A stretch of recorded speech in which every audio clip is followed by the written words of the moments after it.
Long ago, in a vast and peaceful kingdom, there lived an emperor who had ruled wisely for many decades. His people respected him, his enemies feared him, and his land flourished. But as age slowly bent his back and silvered his hair, a heavy question settled in his heart. When I am gone, who will guide my people?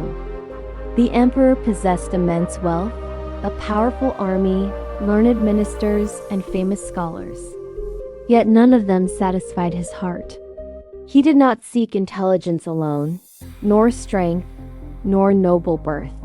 He wanted someone with discipline, clarity of judgment, and above all, purpose, someone who would not lose themselves in the distractions of the world.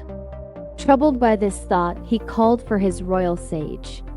The sage listened quietly and then said, "Your Majesty, books can test knowledge and battles can test strength, but only life itself can test the mind.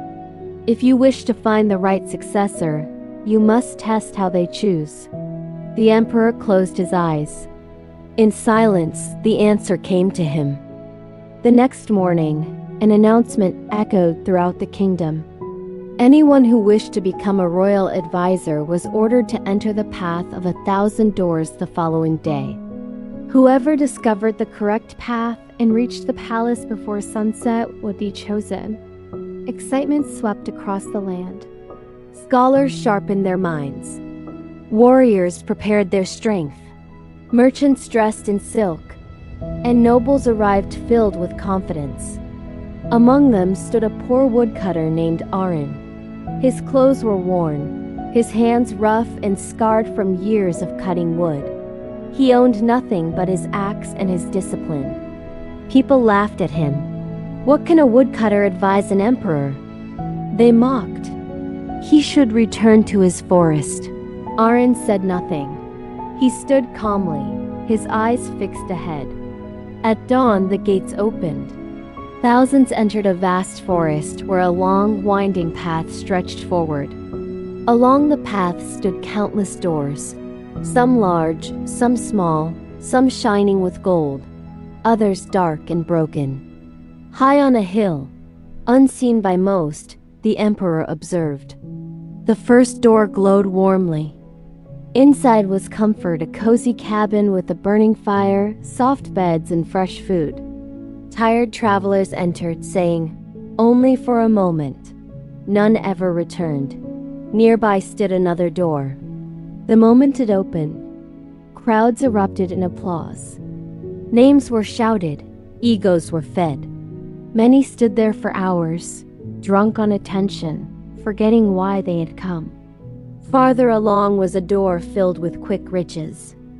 Mountains of gold, jewels, and treasure sparkled inside.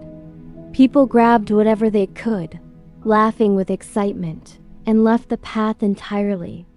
Then came a door that challenged pride. Voices called out, "Prove you are smarter.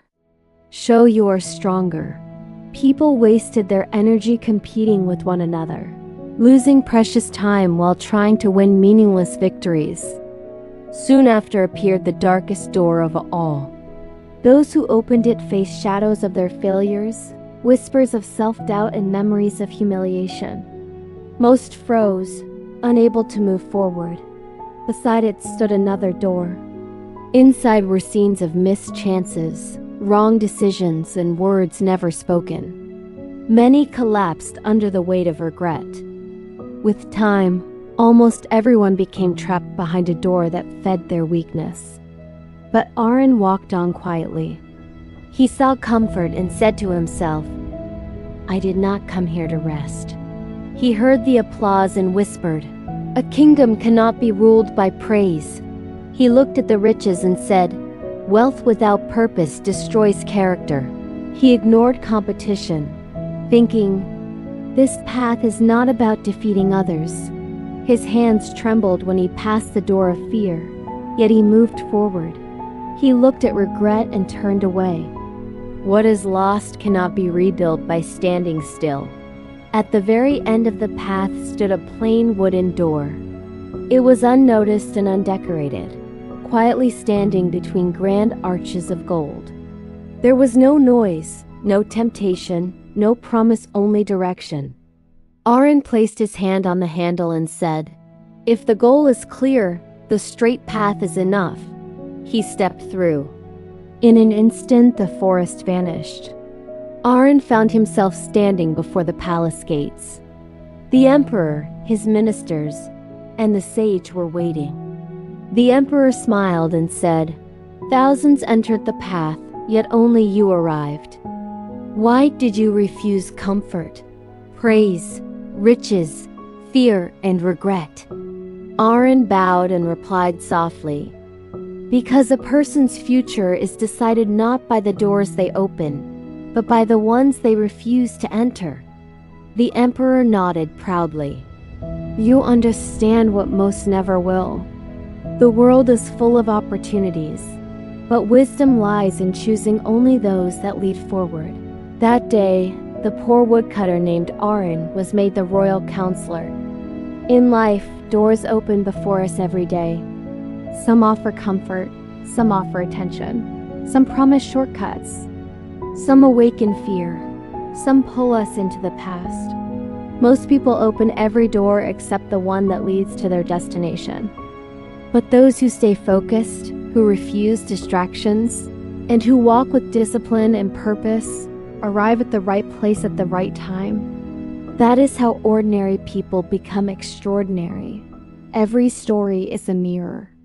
If this one reflected something in you, share it with someone who needs direction. And if you choose purpose over distraction, your journey has only begun.